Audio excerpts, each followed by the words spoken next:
Halo guys, saatnya interview. Interview edisi kali ini bareng dengan Ricky Bratatmaja. Siapa beliau dan apa yang akan kita ulik dengan beliau? Simak ya sampai selesai. Stay tuned. Halo Mas Ricky. Hello guys, I'm Ricky. Mas Ricky, mau tanya nih, apa itu yang namanya jingle, sweepers, liners untuk sebuah radio station? Apa yang dimaksud dengan jingle, sweeper atau apa itu sebenarnya bagian dari station identity. Nah gitu kan gambarannya kan, radio identity. Ya dari situ baru ada banyak toolsnya tuh, ada jingle. Jingle itu apa sih? Jingle itu suatu identity, radio identity-nya dinyanyikan gitu. Jadi kalau misalkan itu nggak dinyanyikan itu bukan jingle gitu sebutannya, tapi ada yang lain misalkan sweeper, radio IDs. Nah itu yang pakai voice gitu. Jadi dibedakan tuh Mas. Jadi kadang-kadang teman-teman kita juga salah kaprah ya di sini.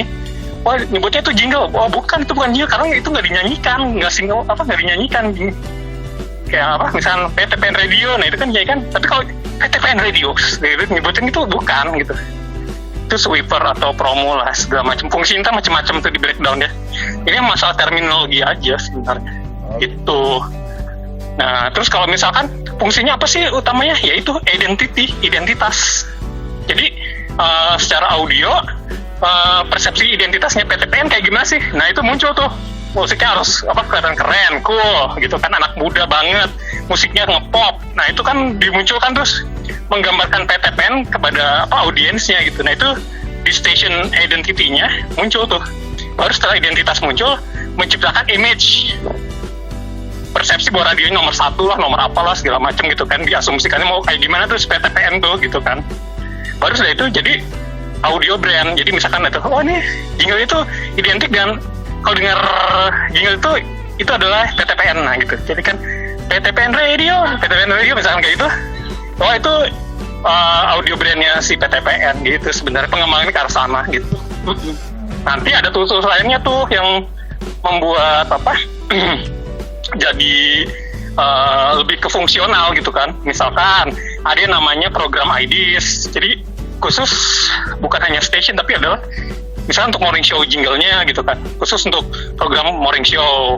Terus misalkan ada untuk yang lebih ke acara chart music gitu kan, nah, kayak begitu. Jadi terus kalau di female Jakarta kan macam-macam programnya mereka buat. Hard Rock pun demikian, jadi based on ini mungkin program dan akhirnya untuk jualan juga kan, strategi jualan atau bisnis mereka lah sebenarnya. Jadi macam-macam tuh strateginya untuk membangun ini. Nah gitu ceritanya. Baru itu ada tools yang lainnya lah untuk yang di intro lagu atau di namanya stational ya. Jadi jingle khusus untuk Ramadan, jingle khusus untuk Natal, tahun baru, atau bahkan Valentine gitu. Kalau beberapa contoh-contohnya pernah aku dengar tuh kayak begitu. Atau justru misalnya Halloween, kalau di luarnya Halloween terus ada jingle untuk 4th of July kalau di Amerika ya gitu. Kira-kira 17 Agustusan tuh ada jinglenya khusus gitu kan. Atau ada jingle khusus ulang tahun. Nah, jadi macam-macam tuh. Cuman biasanya dari awalnya, dari rootnya itu yaitu station identity awalnya gitu. Baru nanti pengembangannya mau dijadiin kayak apa sih? Apakah hanya identity aja, identity stationnya aja, apakah ntar kita buat juga identity untuk penyiarnya, station untuk kontennya, atau untuk misalkan seasonalnya. Nanti kita di breakdown lagi tuh kebutuhannya kayak gimana gitu. Ceritanya gitu sih Mas. Bagaimana sih asal mula Mas Ricky bisa terlibat di dunia jingle radio sampai sekarang ini? Dulu tuh aku awalnya dari hobi sebenarnya, hobi jingle kolektor gitu kan. Terus lama-lama jadi ada hubungan bisnis ya sebenarnya kayak begitu. Per tahun 2000 lah sebenarnya kalau bisnisnya. Oke. Terus sampai lanjut sekarang dan terus. Oh banyak lah, pokoknya ada sekitar 40 company. banyak. Jadi tergantung kebutuhannya sih sebenarnya. Yang paling banyak dikenal mungkin Realwood-nya karena the world leading for jingle ya, radio ID jingle ya sebenarnya gitu. Jadi orang tahu di kawasan ya itu sebenarnya lebih. Tapi kan banyak tuh ada yang lebih konten nih kayak American Top 40 segala macam juga. Itu juga kita sih. Ada sisi konten, sisi branding, sisi teknologi juga gitu, banyak lah. Kapan tuh sejarah adanya yang namanya jingle radio di dunia? Mungkin dari Amerika sampai di Indonesia. Memang kalau dari sejarah kita ngomongin jingle ya, dulu sejarahnya di Amerika tuh kan sebenarnya industrinya mulai muncul, ini kata ini ya partner saya di sana gitu kan, itu mulai tahun 1950-an. Dulu ada namanya Thames Production gitu kan, cikal bakalnya produser jingle khusus untuk radio gitu kan. Nah, jadi dari sekitar tahun sekitar 70-an itu banyak alumninya membuat ini lagi rumah produksi sendiri gitu, masing-masing itu macam-macam lah. Jadi sampai puluhan inilah kalau di Amerika pada waktu itu, di puluhan production house gitu ya, termasuk dalamnya juga ada yang membuat yang baru, komposer lagu itu membuat perusahaan lainnya kayak TM gitu kan, TM Studio, kemudian Century 21, banyak lah gitu kan. Terus kemudian mereka merger jadi TM Century gitu kan namanya. Terus juga ada di Jam Production segala macam gitu kan. Nah, Jam ini yang membeli Thames Production itu gitu. Jadi materialnya si Thames itu sekarang copyright-nya punyanya si Jam gitu segala macam. Nah, kemudian berkembang juga tuh Mas. Jadi mungkin kalau kita perhatiin di tahun 80-an, di Indonesia mungkin tahun 90-an ya gitu ya. Itu banyak yang menggunakan produksi yang Jam dan TM gitu kan. Nah, kemudian di 90-an tuh mulai muncul perusahaan-perusahaan baru gitu kan untuk jingle. Nah, itu mulai berkembang lagi tuh, banyak perusahaan lagi yang lain gitu kan. Makin banyak, dan yang dulunya terpusat di Dallas, Texas gitu kan udah mulai ke Seattle, ke Los Angeles, bahkan yang dulunya delivery dari Amerika ke UK sama Europe, akhirnya juga banyak komposer-komposer di Eropa atau di UK yang buat juga gitu Mas. Jadi mereka punya ini berkembang lah gitu kan. Memang ide awalnya atau industrinya berkembang awalnya di Amerika gitu, tapi sekarang udah berkembang ke Europe segala macam gitu, sampai ke Australia juga.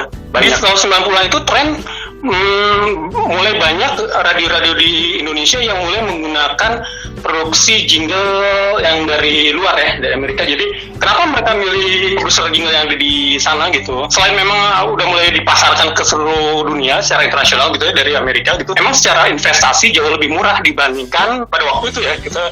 Ini kalau saya cerita dari klien saya gitu, ongkos di kita itu lebih mahal ya buat jinglenya dibandingkan kalau kita beli yang syndication dari luar gitu gambarannya. Terus ada juga dari sisi kreatifnya begini, ada kebanyakan musik yang kalau dimainkan dengan musiknya misalkan international hits gitu ya, itu akan lebih cocok dengan jingle yang teknik produksi dan juga vokalnya itu ya orang sana gitu. Nah, makanya ketika radio-radio di sini yang berformat yang lebih Indonesia, misalkan atau dangdut atau misalkan yang daerah gitu, kalau saya lebih menyarankan itu menggunakan production house lokal justru gitu kan. Jadi lebih cocok sebenarnya ya.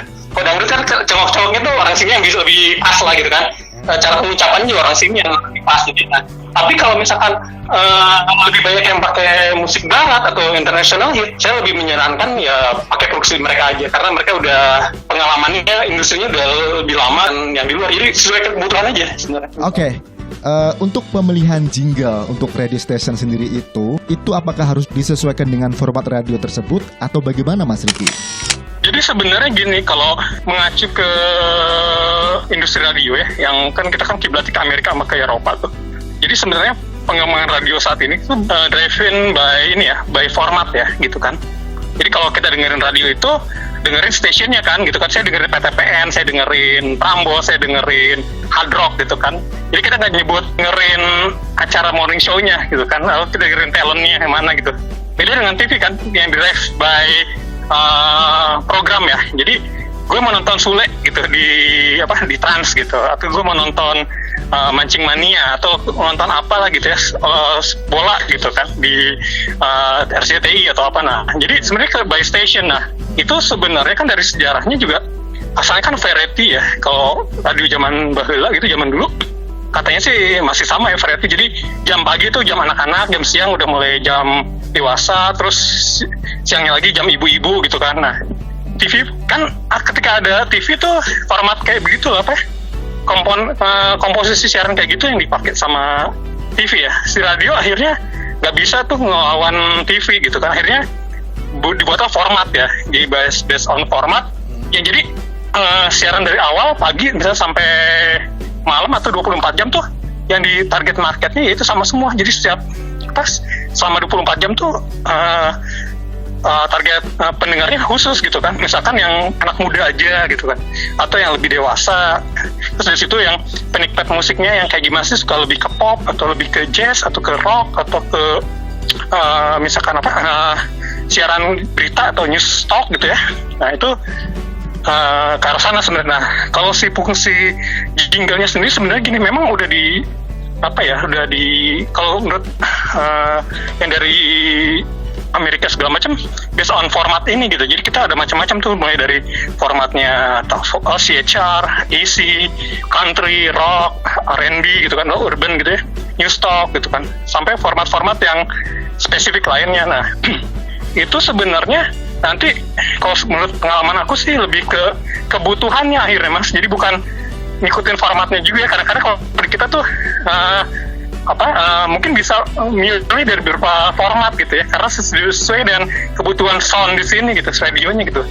Itu ada beberapa kasus justru radio, misalnya radio anak muda ya, ternyata kalau dicek tuh ngambil jinglenya gitu, yang tuh diproduksi ulang untuk jingle mereka tuh justru formatnya dewasa, yang oldies, yang agak country, pop country gitu. Nah itu jadi akhirnya bukan based on format yang ada di pakem radionya, tapi lebih ke kebutuhan sound yang dibutuhkan oleh radionya sebenarnya harus gitu, Mas. Oke, di Indonesia sendiri nih Mas Ricky, ada berapa radio sih yang udah terlibat dalam pembuatan internasional jingle ini? Sebenarnya banyak, Mas ya, kalau disebutin banyak, hampir semua kota besar khususnya gitu ya, kayak misalnya Jakarta, Bandung, Semarang, Surabaya, bahkan di Denpasar dan juga Medan dan beberapa tempat di Sumatera dan Kalimantan udah mulai banyak kok, sampai ke kota kecil ya. Dulu ada klien kita tuh satu radio, tapi ini udah lama ya, 10 tahun lalu gitu. Jadi ada radio baru di Kalimantan, itu di Kandangan ya, itu di mungkin small market lah kalau hitungan kita gitu. Tapi mereka mau buat itu jingle kayak gitu. Jadi sebenarnya banyak, memang harus didengar satu-satu Mas. Banyak lah kalau nyebutin brand. Nah, apakah ada kesulitan atau mungkin pengalaman unik dalam proses pembuatan jingle tersebut, Mas Ricky? Iya, kalau kalau pengalaman kita tuh biasanya gini, karena penyanyinya berbahasa Inggris, jadi ada beberapa kata yang lokal ya, non Inggris, itu memang harus kita bantu tuh cara pengucapannya gitu. Jadi misalkan lebih kayak misalkan kota Jakarta gitu, nyebutnya mau Jakarta atau Jakarta gitu kan. Kalau orang saya nyebut Jakarta ya oke lah misalkan. Terus kliennya minta nggak pernah kita pakai kata Jakarta aja misalkan gitu. Lebih misalkan kesan internasionalnya akan dimunculkan gitu kan, atau justru muncul lokalnya gitu. Saya pengen nyebutnya Jakarta, nah itu juga kita bisa sih. Jadi ntar kita bantu misalkan cara pengucapannya. Terus kemudian selain nama kota juga nama radionya kan, misalnya kayak PTPN kan kita nyebutin nggak PTPN gitu kan. Nah kayak gitu, jadi memang kita harus bantu itu cara pengucapannya. Kalau yang lucu atau yang pengalaman yang yang di luar prediksi gitu ya, itu memang dulu ada beberapa kasus. Jadi cara penyebutannya terlalu bule gitu ya, dan nggak pas gitu. Tapi kok kedengarannya kata sekarang justru lebih oke nih katanya. Terasa banget jinglenya buatan luar katanya.